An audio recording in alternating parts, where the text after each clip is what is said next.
అఖిలపక్ష భేటీలో తెలంగాణ ప్రజల వాణి వినిపించాలని వైఎస్సార్ కాంగ్రెస్ పార్టీని కోరింది టీజేఏసీ. 28న జరిగే అఖిలపక్ష సమావేశంలో తెలంగాణపై స్పష్టమైన వైఖరి చెప్పాలని విజ్ఞప్తి చేసింది. వైఎస్సార్ కాంగ్రెస్ పార్టీ గౌరవ అధ్యకురాలు వైఎస్ విజయమ్మను టీజేఏసీ ప్రతినిధులు కలుసుకున్నారు. జేఏసీ స్టీరింగ్ కమిటీ సమావేశంలో తీసుకున్న నిర్ణయం మేరకు అన్ని రాజకీయ పార్టీలను కలుస్తున్నట్లు జేఏసీ స్పష్టం చేసింది.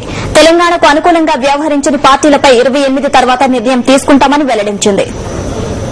వైఎస్ఆర్ కాంగ్రెస్ పార్టీ గౌరవ అధ్యకురాలు విజయమ్మ గారిని తెలంగాణ జేఏసీ కోదండం గారి నాయకత్వంలో అన్ని ఉద్యోగ ఉపాధ్యాయ కార్మిక సంఘాల అందరం కూడా కలవడం జరిగింది. తెలంగాణ ప్రజల ఆకాంక్షల కోసం వైఎస్ఆర్ కాంగ్రెస్ పార్టీ ఇచ్చిన మాట మీద నిలబడి ఉండాలని మేము వారికి విజ్ఞప్తి చేయడం జరిగింది. తప్పకుండా వాళ్ళు రేపు జరిగేటువంటి అఖిలపక్ష సమావేశంలో మేము పార్టీలో నిర్ణయించి విషయం ప్రకటిస్తామని విజయమ్మ గారు చెప్పారు.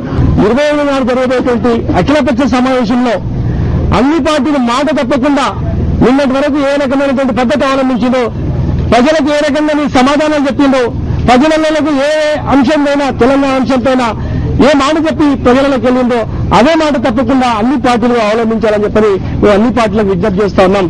మా బాధ్యత ప్రజల ఆకాంక్షను ఒకసారి అన్ని పార్టీలకు చెప్పాలి అని అనుకున్నాం.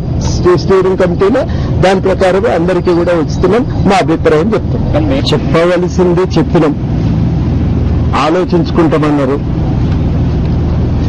28 నాడు చెప్పే విషయాన్ని బట్టి మా ప్రతిస్పందన ఉంటుందని కూడా మేము స్పష్టంగానే అన్నాం.